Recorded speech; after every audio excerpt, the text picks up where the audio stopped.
Evet. Merhabalar.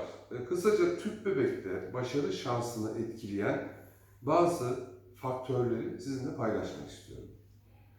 Şimdi size resimde göstereceğim gibi temelde gebelik şansını sağlayan anne adayının ürettiği yumurtadır. Yumurtanın kalitesidir, yumurtanın sayısıdır ve anne adayının yaşıdır. 46 yaşında, 47 yaşında, 48 yaşında bir kadın çok fazla sayıda yumurta üretse bile bu yumurtalardan gebelik elde etmek çok mümkün olmayacaktır. Gebelik olursa bile maalesef düşükle sonuçlanacaktır.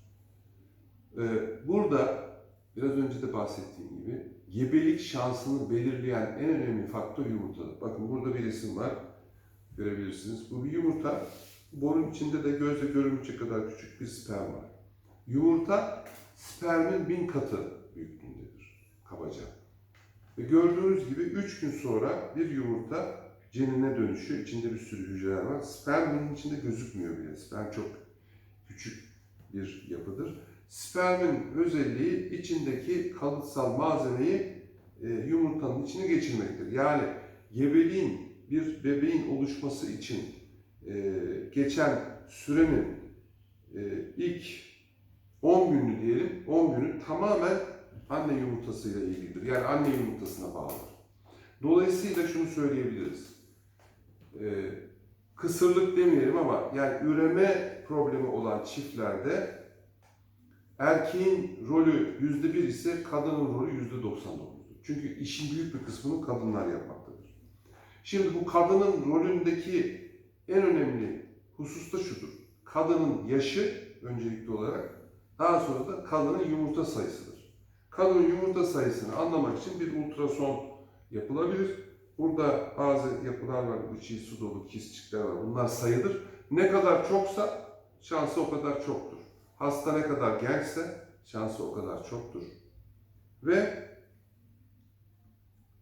tabii ki işte rahmin şekli, tüpler, endometrium kanını vesaire bazı hususlar ya da yapılar da önemlidir. Ancak bunlardaki sorunlar çözülebilmektedir.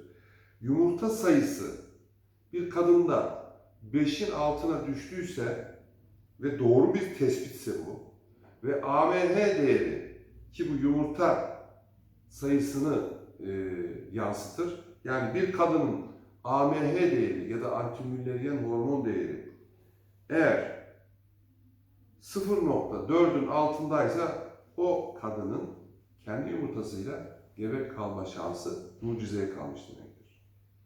Ve yine bir kadının her iki yumurtasında bu içi sıvı dolu yapıları efendime söyleyeyim saydığımızda 5'in altındaysa bu kadının yine bu yumurtalarla gebe kalma şansı mucizeye kalmıştır.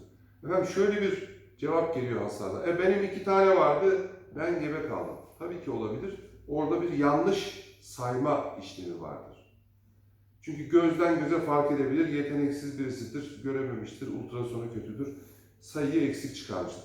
Ama burada daha sahih olan, daha bilimsel olan, daha gerçekçi olan antimülleriyen hormon ya da AMH hormon seviyeleridir. Belli bir seviyenin altına düştükten sonra kesinlikle gebe kalmak mümkün değildir. Dolayısıyla işin özeti şudur. Bir kadında yaşı ilerideyse gebelik şansı düşer, yumurta sayısı azaldıkça gebelik şansı düşmektedir. Teşekkürler.